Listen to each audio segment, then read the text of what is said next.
6 months ago, Elijah Brooks controlled a real estate empire worth hundreds of millions of dollars.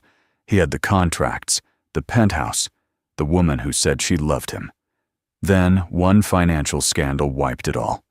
Clean the company gone, the reputation buried, and the woman out the door before the ink dried on the bankruptcy filing.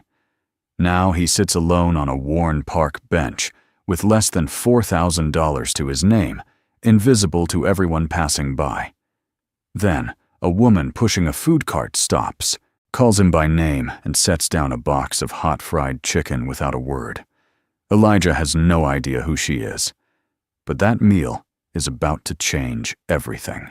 Elijah Brooks did not build his fortune the way most people imagined rich men did, through inheritance, through luck, or through the kind of connections that came with the right last name.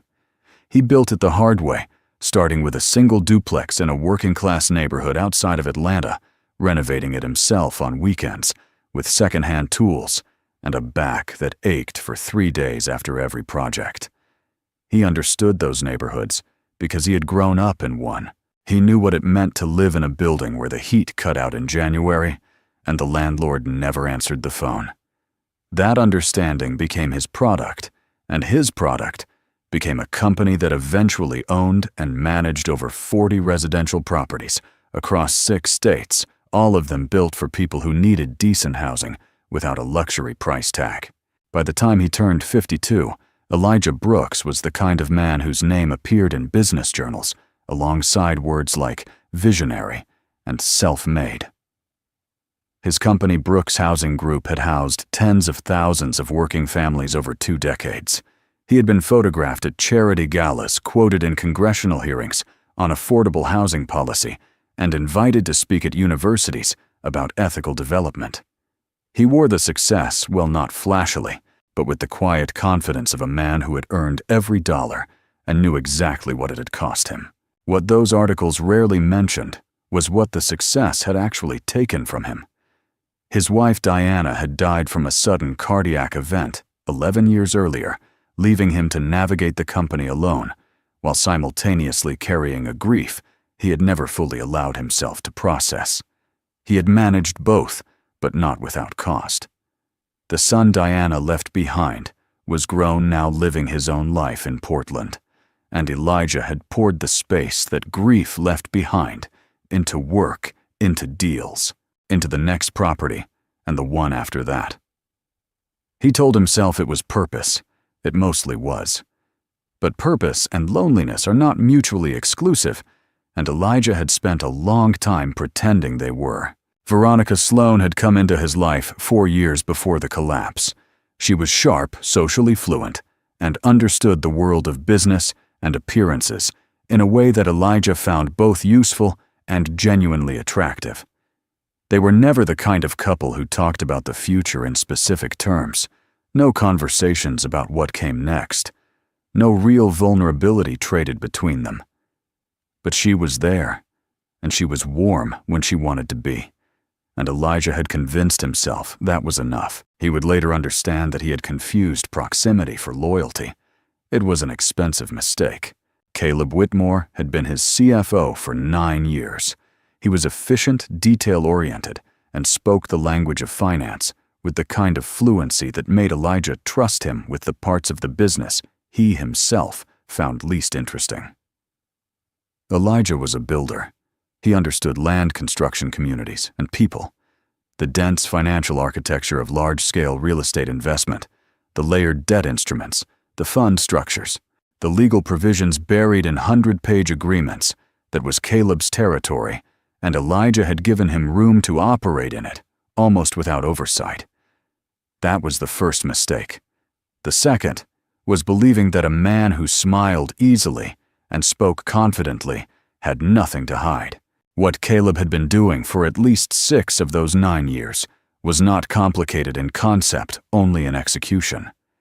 He had been routing investment funds through subsidiary accounts, inflating project cost reports, and using the discrepancy to skim significant sums for himself. The mechanism was sophisticated enough that it survived 3 routine audits without detection. But beyond the theft itself, Caleb had structured several of the company's largest development loans in ways that concentrated risk entirely on Elijah personally, not on the corporate entity, not on the fund, but on Elijah Brooks as an individual guarantor. The clauses were buried deep, written in language that required a specialist to parse, and Elijah had signed without parsing. When 3 major projects began failing, simultaneously triggered by a combination of rising material costs, a regulatory hold in 2 markets, and one contractor, abandonment the debt called in fast. There was no buffer, there was no protection. There was only Elijah's name at the bottom of guarantees that added up to more than he could cover. The company did not collapse slowly. It went in the way a structure fails when its foundation is already compromised suddenly and all at once. Within 10 weeks of the first creditor demand, Brooks Housing Group had been placed into receivership. Elijah's personal assets were liquidated to cover what could be covered. The penthouse he had lived in for 8 years went first. Then the car. Then the investment portfolio, the savings, the retirement accounts. By the end of it, he had less than $4,000 left in a checking account and a single duffel bag of clothing. He moved into a room he rented by the week in a building on the east side of the city that smelled like mildew and old carpet, the kind of building he would have bought and renovated without a second thought 2 years earlier. Veronica left on a Tuesday 3 weeks after the story broke in the financial press. The liquidation process was still grinding through its legal stages when she called the penthouse had been formally surrendered, but not yet transferred, and Elijah was still moving the last of what he owned out of it when his phone rang. She did not make it dramatic. She told him in a measured voice that she did not think she could be what he needed right now. She wished him well. She meant it in the way people mean things when they have already made up their minds and are just completing the necessary conversation. He did not argue with her. He did not have the energy to argue with anyone by then. The people who had filled his professional and social life were gone with similar efficiency. The board members stopped returning his calls. The business contacts he had cultivated over 2 decades became unavailable. The investors who had praised him at dinners now referred questions about him to their legal teams. A man who had once walked into any room in Atlanta and been greeted by name found himself invisible, and the invisibility was total. He had not understood until that point how much of what he had believed was friendship had actually just been proximity to his success. So he sat on a park bench. Every afternoon for weeks, he sat on the same green bench near the East Fountain in Piedmont Park, and he did nothing. He was not reading, not thinking through solutions, not planning his next move. He was simply sitting with the weight of what had happened and discovering that it was heavier than anything he had ever carried before. Around him, the city moved at full speed. Joggers, dog walkers, office workers cutting through on their lunch break. No one looked at him. He had become the kind of man people looked past.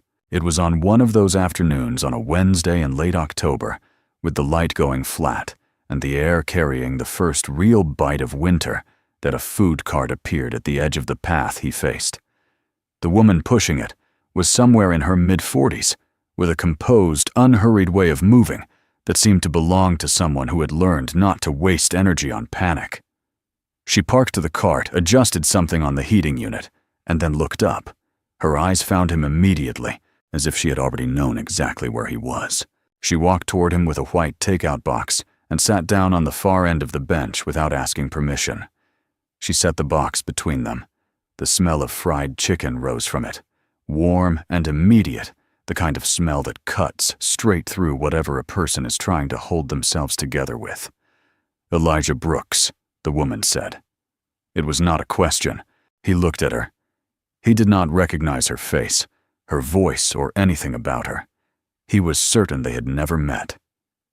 "I'm sorry," he said carefully. "I don't think I know you."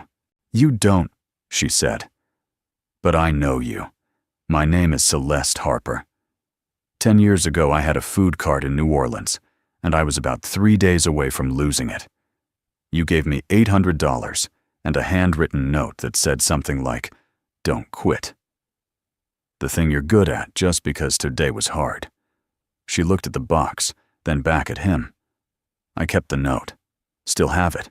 Elijah had no memory of the encounter. New Orleans 10 years ago, he had been there for a development conference. He remembered that much, but nothing specific surfaced. The idea that he had given money and a note to a stranger and then simply forgotten about it did not surprise him. He had done things like that occasionally, small gestures that felt right in the moment and left no impression because he had never expected anything from them. "You helped me when I had nothing," Celeste said. "Now it's my turn." She nudged the box slightly closer to him. "Eat something. You look like you haven't eaten a real meal in a week." He almost refused. There was something in the gesture that felt too direct, too close to the reality of what he had become, and accepting it meant acknowledging that reality without armor. But he was hungry, and she was not looking at him with pity.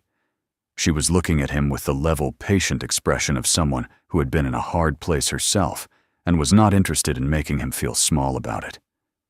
He opened the box. They did not talk much while he ate. Celeste sat with the comfortable stillness of a person who understood that silence was sometimes the most useful thing you could offer. When he finished, he folded the box carefully, the way people do when they are not sure what to do with their hands, and for the first time in months, the thing that had been locked up behind his ribs started to give way. He did not plan to speak, but he did. He told her about Caleb. Not all of it, not the legal specifics, but the shape of it, the trust he had placed in someone who had been systematically dismantling everything he built, and the fact that he had not seen it coming. He told her about the contracts he had signed without reading closely enough, about the morning the receivership notice arrived, and how he had sat with it in his hands for a long time before he could make himself put it down. He told her about Veronica, not with bitterness, but with a kind of tired clarity that he understood now that she had never really been in it, that he had accepted her version of presence without looking closely at what it actually amounted to. Celeste listened without interrupting. When he finally went quiet, she did not offer solutions or sympathy in the conventional sense. She said, "The people who left, they were never really there. That's not about you, but you're still here. And that matters more than you think right now." It was not a remarkable thing to say. There was nothing in it that he had not heard before in some form. But there is a difference between being told something and being told it by someone who has no reason to lie to you, no angle, no stake in your recovery, except the simple fact that they chose to stop and stay. He felt the difference. By the time the light had faded completely and the park lamps had come on in their orange pools, Elijah Brooks had said more honest words to a woman he did not know than he had said to anyone in the past 6 months. Celeste tucked her coat tighter, and told him she would be back tomorrow. She did not ask if he wanted her to be. She said it the way people state facts they are already committed to. Then she pushed her cart back along the path and disappeared around the curve of the fountain, and Elijah sat alone in the lamplight, feeling for the first time since the collapse, like the ground beneath him might still be there. He did not feel hope yet. That was too large a word for what he was carrying. But something had cracked just slightly in the sealed-off place where he had been keeping his will to move. And in the cold of a late October evening, sitting on a park bench with an empty takeout box beside him, that small crack was everything. Celeste came back the next day, and the day after that. She never announced it in advance, never asked whether he would be there. She simply showed up at the same bench near the East Fountain at the same time each afternoon, with her cart and whatever she had made that day. Sometimes it was fried chicken. Sometimes it was a container of red beans and rice, or a thick sandwich wrapped in wax paper. She would sit for 30 or 40 minutes, talk with him or not talk with him, depending on what the day seemed to call for, and then she would leave, and he would watch her push the cart down the path until she was gone. It was not a dramatic intervention. It did not feel like being saved. It felt like someone had decided without any fuss that he was worth showing up for, and then had acted on that decision with the kind of consistency that required no applause, because it was never meant to impress anyone. For a man who had spent the last several months watching people make efficient exits from his life, that consistency was something he did not know how to categorize at first. He was suspicious of it, the way a person becomes suspicious of anything that doesn't cost them something. But Celeste never asked for anything, never steered the conversation toward what he planned to do next, never delivered the motivational speech he kept bracing for. She just came, about 2 weeks in on a gray afternoon when the park was mostly empty and the wind off the street carried the smell of coming rain. Celeste reached into the inside pocket of her coat and pulled out a folded piece of paper. It was worn at the creases, the kind of worn that comes from being opened and refolded many times over many years. She held it out to him without ceremony. He took it and unfolded it carefully. The handwriting was his, he could see that immediately, even though the ink had faded. It said, "Don't quit the thing you're good at just because today was hard. Someone's going to eat better tomorrow because of what you're building. Keep going." Below it, a phone number he no longer used, and his name. He stared at it for a long moment. He did not remember writing those words, did not remember the afternoon in New Orleans, when he must have stood at her cart and pressed some cash and this piece of paper into her hands. But he could feel the version of himself who had done it, someone who moved through the world with enough surplus, enough certainty that small acts of generosity cost him nothing and left no trace. He had been that person once. Looking at the paper now, from where he was sitting, that person felt like someone he had read about, rather than someone he had actually been. "I've moved it from wallet to wallet for 10 years, Celeste said.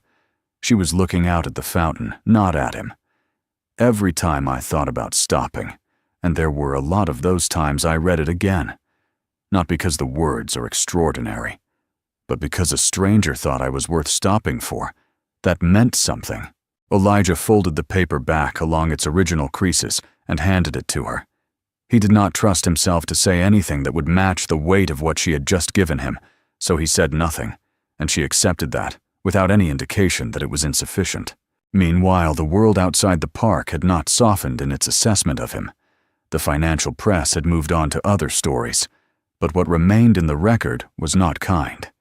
His name appeared in retrospective pieces about the collapse of Brooks Housing Group as a cautionary example, a man who had over-leveraged and undermanaged and paid the price. None of the coverage mentioned Caleb Whitmore in any substantive way.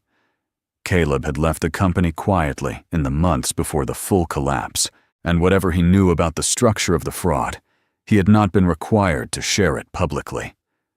The story, as the world had received it, was Elijah's failure alone.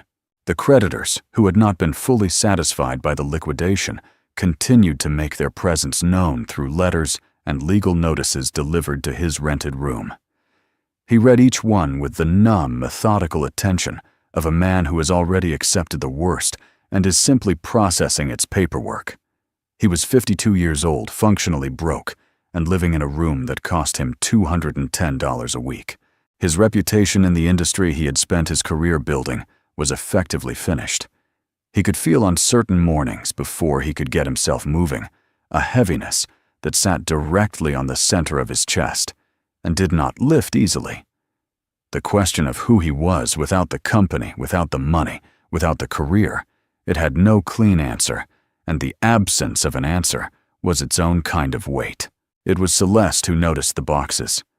She had come to his room for the first time on a Thursday, when the rain was too heavy to sit in the park, and he had let her in without much thought. The room was sparse: a bed, a small table, a bathroom with a cracked tile floor. Against one wall, stacked carefully, were 3 banker's boxes full of documents. She looked at them the way a person looks at something that has more significance than it appears to have. She asked him what was in them, He told her old financial records, contracts, correspondence, the documentation of years of business that he had kept out of habit, and some instinct he couldn't name, even when everything else had gone. "Have you had anyone look at them?" she asked. He said no. His lawyers during the receivership process had reviewed what they needed to and advised him that his exposure was clear and his options were limited. He had not seen a reason to pursue the matter further. He did not have the money for attorneys, and more to the point, he had not had the energy to believe that looking backward would produce anything useful. Celeste did not push. But 3 days later, she arrived at the bench with a name written on a folded piece of paper, Graham Ellis, a financial investigation attorney, who she said had helped a friend of hers untangle a business dispute 2 years back. She said Graham had agreed to a preliminary conversation at no charge just to look at the situation and say whether there was anything worth examining. She had already set up the appointment. It was the following Monday at 10 in the morning. Elijah looked at the paper. He looked at her. "Why are you doing this?" he said. Not ungratefully, but genuinely, he needed to understand the logic of it, because the logic was not one he could construct from anything in his experience. Celeste's answer was simple and direct. "Because you did it for me when you didn't have to. Because you didn't stand there and calculate whether I deserved it first." She met his eyes without any particular emotion in her expression, just steadiness. "That's the only reason." Graham Ellis worked out of a modest office in Midtown, with bookshelves that covered 2 full walls and a desk buried under organized chaos. He was in his early 60s, methodical and unhurried, in the way that deeply experienced people often are. Elijah brought 2 of the 3 bankers' boxes. Graham spent 40 minutes asking questions and another hour going through documents in silence, while Elijah sat across from him and watched the lawyer's expression shift through several gradations of careful attention. When Graham finally sat back, he spoke in measured and precise terms. What he described was the shape of a deliberate fraud. The subsidiary account movements, the cost inflation patterns, the personal guarantee clauses that had been structured and placed in agreements in ways that bore none of the hallmarks of standard practice. These were not the signs of a company that had simply made bad investments. They were the signs of a company that had been systematically hollowed out from the inside, with the legal liability engineered to land entirely on one person. Graham said he would need to see all 3 boxes and several more weeks of analysis before he could make any formal determination. But his initial read was unambiguous. Elijah Brooks had not mismanaged his company. He had been robbed carefully and deliberately by someone who understood the legal architecture well enough to make it look like negligence. Elijah sat in the chair across from Graham's desk and listened to this and felt something strange move through him, not relief, not vindication, but a kind of exhausted clarity. He had known somewhere below the self-recrimination and the months of sitting with the weight of what felt like his own failure, that something had not added up. He had not trusted that knowing because he had believed in the darkest hours that the failure was simply who he was, that a man who had risen that far must have always had the collapse inside him waiting. To hear Graham say otherwise, calmly and with the authority of someone who looked at documents like these for a living, was to have something important returned to him. Not his money, not his company. Something quieter and more essential than either. The weeks that followed existed in 2 registers simultaneously. In the official register, Graham continued. His analysis began preparing a formal complaint to submit to the appropriate regulatory and legal authorities, and communicated periodically with Elijah in brief, factual updates. The picture of Caleb Whitmore that emerged from that analysis was not the picture of a man who had made poor decisions or operated in ethical gray areas. It was the picture of a man who had planned this, who had used 9 years of proximity and trust as the tool with which he dismantled everything Elijah had built. In the Daily Register, Elijah was helping Celeste run her food cart. It had started practically she needed an extra set of hands on a day when her usual setup help had fallen through, and Elijah had no reason to say no. But it continued because it turned out there was something in the physical work, in the simplicity of the tasks, that he had not expected to need, and found that he did. He restocked containers, managed the cash, kept the line moving when it built up during the lunch rush. The customers were mostly working people, office workers, grabbing a quick meal, laborers from a nearby construction site, a few people who looked like they were stretching every dollar carefully, and knew Celeste's prices were fair. Nobody at that cart knew who Elijah Brooks had been. They just knew he was the guy who gave you your change without making you feel rushed. He noticed during those hours that he felt less of the chest weight than he did in the mornings, sitting alone in his rented room. There was something in the uncomplicated transaction of feeding people that connected him to the thing he had actually cared about once, before the scale of his business had made it abstract, the specific concrete fact of a person being better off in some small way because of something you had done. He had started his career with that instinct. Along the way, somewhere in the meetings and the growth projections and the public recognition, it had become a mission statement instead of a feeling. Working the cart gave him the feeling back, and it was more grounding than he had anticipated. But the internal landscape was not clean. There were evenings when he returned to his room, and the full account of what his life had become would settle on him with its complete, unadorned weight. He was not a man who had simply hit a rough patch. He had lost the company he built from nothing. He had lost the woman he thought was his partner. He had lost the professional identity that had organized his days and given him a reason to wake up with urgency. What he was living now was not a temporary setback with a defined endpoint. It was a different life, and he had not yet found his footing in it. The moments of peace he found behind Celeste's cart existed alongside the grief of what was gone, and those two things did not resolve each other. They simply coexisted, and he was learning to let them. Then, on a Thursday morning in late January, Graham Ellis called. His voice was the same measured, precise instrument it always was, but beneath the control, there was something, not excitement, but the particular tone of a person delivering information that matters. He told Elijah that he had submitted the formal complaint and that it had been received with immediate interest by federal investigators. Caleb Whitmore, it turned out, had not limited his activities to Brooks Housing Group. There were two other companies in his history that showed similar patterns, and the federal investigation had been building its own file for some time. Graham's complaint had added the critical documentation that linked Caleb directly to the guarantee structure that had destroyed Elijah's company. The wheels were moving, Graham said. It would take time, but they were moving. Elijah thanked him, set the phone down on the small table in his room, and sat with that information in the quiet. He was going to be cleared. The investigation would confirm what Graham had already determined, that he had been a victim, not a failure. Some portion of the assets that had been liquidated might be recoverable. The financial press would eventually publish a different version of the story. His name would be at least partially restored. He sat with all of that and waited for it to feel like the thing he had been missing. It didn't, because the question that the vindication answered, whether he had been wronged, was not actually the most important question he was carrying. The people who had left were still gone.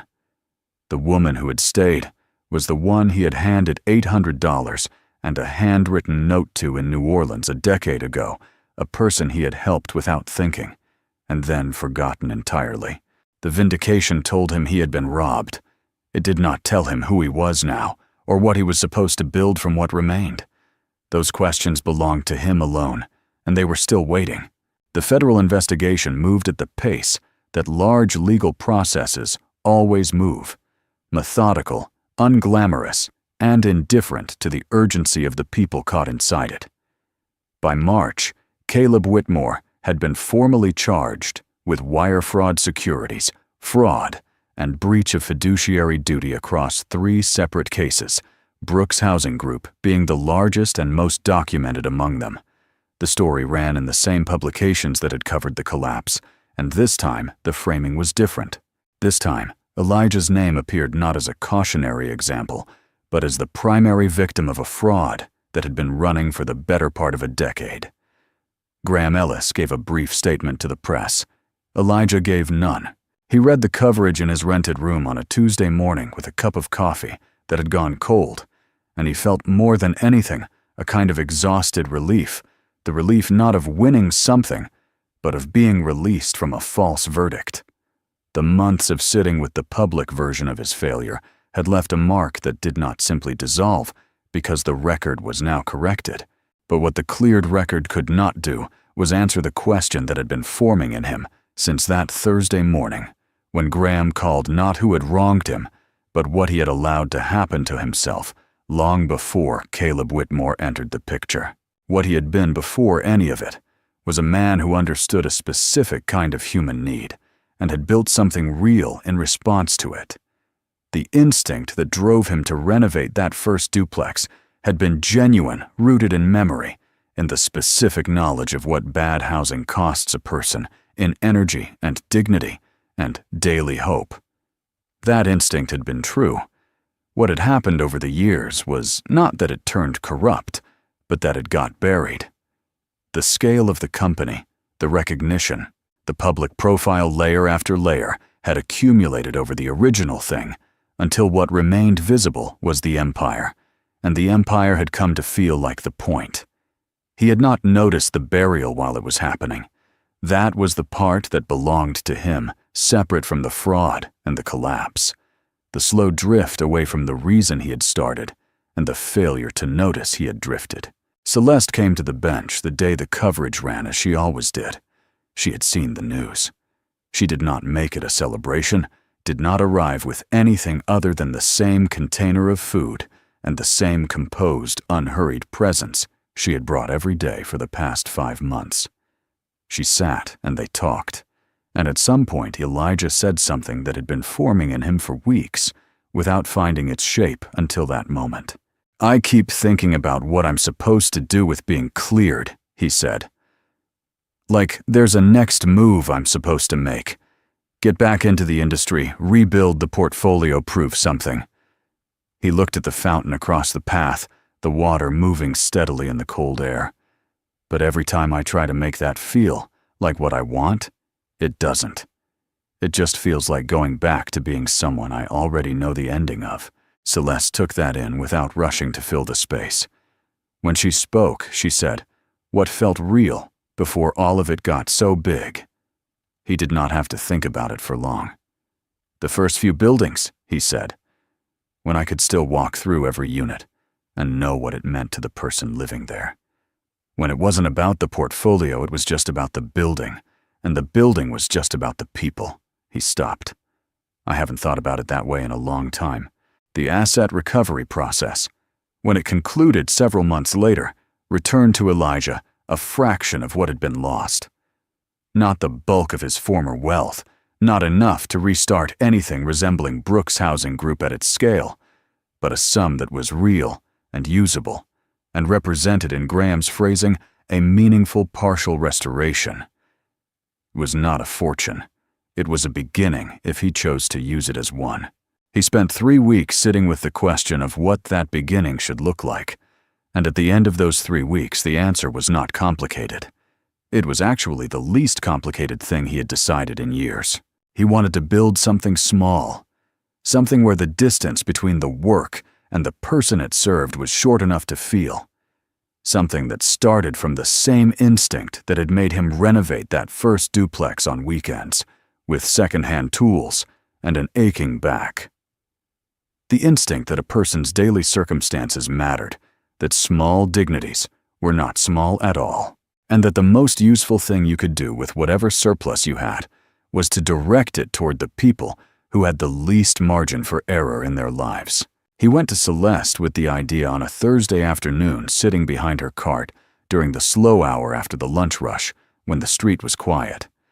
He told her he wanted to open a community kitchen and shared workspace, a place where people running small food operations, street vendors, independent cooks could access commercial kitchen space at low cost, where they could get support navigating the licensing and permitting process that tended to be the wall that stopped small operators before they could get going.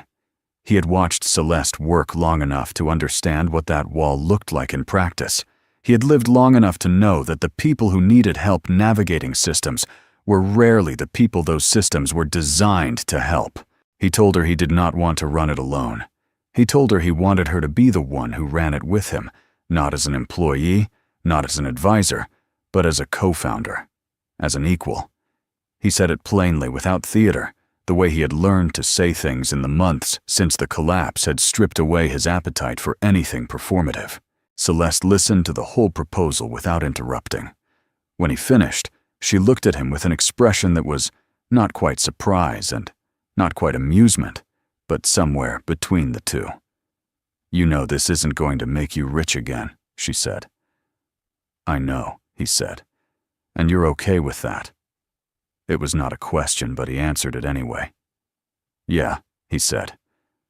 "I think I'm more than okay with it." She said yes. The space they found was a converted commercial unit in a neighborhood on the west side of the city, the kind of neighborhood where Elijah's early projects had always been located. Working class, underserved by most of the institutions that positioned themselves as serving the community, full of people operating small enterprises on thin margins and real skill. The building needed work. Elijah did some of it himself the way he used to, with his hands and rented tools and the specific satisfaction of physical labor that produces a visible result. Celeste managed the relationships with the vendors and operators they were trying to reach because she knew those relationships from the inside. She had been one of those operators, had navigated the same permitting offices and the same bank loan denials and the same combination of ingenuity and exhaustion that the life required.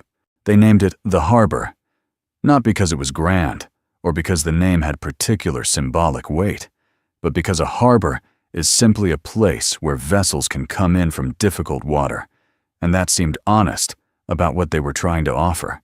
The opening drew a modest crowd, mostly people from the neighborhood, a few of Celeste's longtime customers, a local city council member who had heard about the project through a community development contact. There was no press release, no ribbon-cutting ceremony organized for photographers. Elijah had considered whether to announce it more broadly, whether the story of his return from ruin to recovery from bankruptcy to this might generate coverage that would help the project. He decided against it. The moment he made the story about himself, he was back in the old pattern, where the symbol mattered more than the thing. The harbor did not need his biography. It needed to work, and it did work in the modest, grounded way that things work when they are built to solve a real problem instead of to demonstrate something about their builder. Within the first 2 months, 14 small operators had used the kitchen space. 3 of them were able to obtain food handler permits for the first time because the project provided support navigating the application process. One woman, a caterer named Diane, who had been cooking out of her home for years without the documentation to charge what her work was worth, booked her first official catering event the month after her permits cleared. She thanked Elijah by leaving a container of food on his desk with a note written in the same format he had once used, short, direct, and without any expectation of a response. He kept the note. Elijah worked the kitchen most mornings, handling administrative tasks in the afternoons. The daily rhythm of it was nothing like the rhythm his life had held for 2 decades. No board meetings, no investor calls, no carefully managed public image. The work was specific and physical and close. He knew the names of the people who came through. He knew their situations in the general terms they chose to share, who was trying to get a catering operation off the ground, who was running a street cart and needed a certified kitchen to expand their menu, who was starting over after some version of a setback, and needed a place where the barrier to entry was low enough to let them try. He did not position himself as the man who understood hardship, because he had not earned that position the way Celeste had through years of actual scarcity, not months of temporary displacement. But he understood now the specific weight of a closed door. And he understood what it meant when someone opened one without requiring anything from you first. There were mornings when he thought about what his life had been, the penthouse, the portfolio, the professional identity that had organized everything. He did not think about it with longing exactly. It was more like looking at something that had genuinely belonged to him once, that had represented real effort and real belief, and acknowledging that it was gone, without pretending the going hadn't mattered. He had built real things. He had housed real families. The fraud that ended it did not retroactively hollow out everything that had come before, but it had forced him to look finally and without armor at the distance that had grown between what he was doing and why he had started. That distance was his to own, and owning it, he had found, was not a punishment. It was the beginning of something more honest. On a Friday evening in early autumn, after the last vendor of the day had locked up and gone, Elijah and Celeste sat in the 2 chairs they kept just outside the back door of the harbor, where the narrow service lane behind the building caught the last of the daylight. The city moved at its usual speed, somewhere beyond the lane, but back there it was quiet. Celeste had brought 2 containers of whatever she had made that afternoon. She still ran the cart several days a week, because the cart was hers, and she had built it before any of this, and was not interested in giving it up just because she now had other things. Elijah had not asked her to. He understood by then that you do not ask someone to surrender the thing they kept alive through their hardest years simply because their circumstances have changed. They ate without much conversation, the way people eat when they are comfortable enough with each other that silence needs no explanation. After a while, Elijah said, "I used to think losing everything was the worst thing that could happen to a person." He looked up at the narrow strip of sky visible between the buildings. "Now, I think the worst thing would have been never finding out who was actually there." Celeste did not answer right away. She turned her container in her hand slowly, the way she sometimes did when she was deciding whether a thought was worth saying. Then she said, "People show you who they are when the stakes change. You just have to be paying attention when it happens." He thought about Veronica leaving on that Tuesday phone call. He thought about the board members and the investors and the business contacts who had vanished with the money. He thought about the specific silence that had followed the collapse, not hostile, not even cruel, just empty in the way that spaces become empty when the thing filling them has been removed. He had taken that silence personally for a long time as evidence of something wrong with him. He did not take it personally anymore. He understood it now as information, an accurate account of what those relationships had actually been, which was not what he had believed them to be. And then he thought about a woman pushing a food cart through Piedmont Park on a Wednesday afternoon in late October, stopping at a bench where a man she had no obligation to notice was sitting invisible to everyone else in the world and calling him by name. He thought about what it had cost her nothing except the time and the food and the decision to act on a memory she could have easily let stay in the past.